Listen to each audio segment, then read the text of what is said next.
देखी पाए मुनिराय तुम्हारे, भये सुकृत सब सुफल हमारे। अब जहाँ राउर आयसु होई, मुनि उतबे सुन पाबै कोई। हे मुनिराज, आपके चरणों का दर्शन करने से आज हमारे सब पुण्य सफल हो गए, हमें सारे पुण्यों का फल मिल गया। अब जहाँ आपकी आज्ञा हो और जहाँ कोई भी मुनि उद्वेगों का प्राप्त न हो, वहाँ जाकर आप रहें।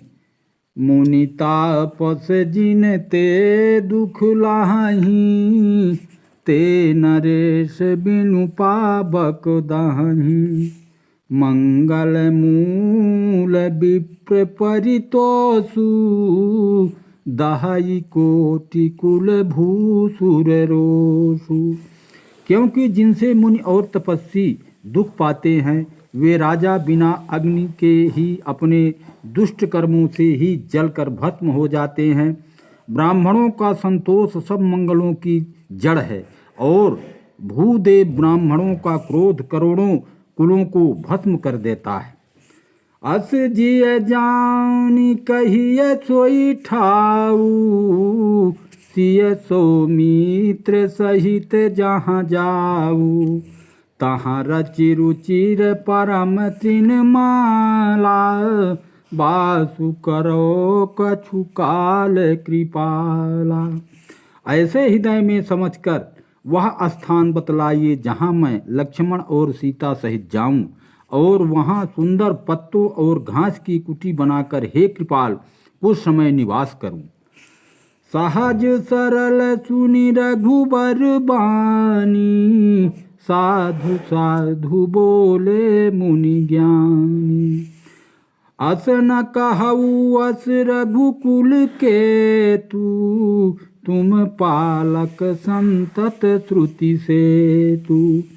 श्री राम जी सहज ही सरल वाणी सुनकर ज्ञानी मुनि वाल्मीकि जी बोले, धन्य धन्य हे रघुकुल के ध्वजा स्वरूप आप ऐसा क्यों ना कहेंगे।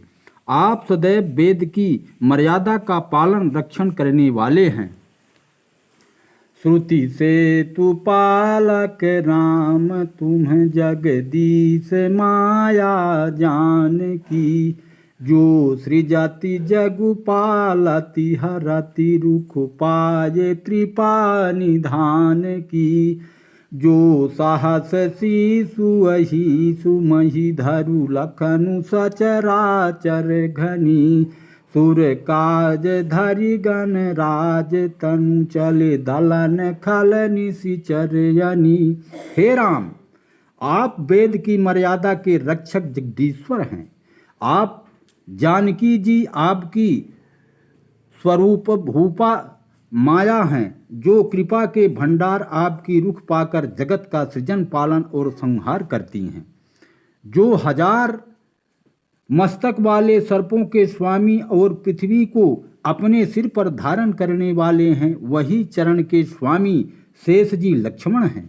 देवताओं के कार्य के लिए आप राजा का शरीर धारण करके दुष्ट राक्षसों की सेना का नाश करने के लिए चले हैं।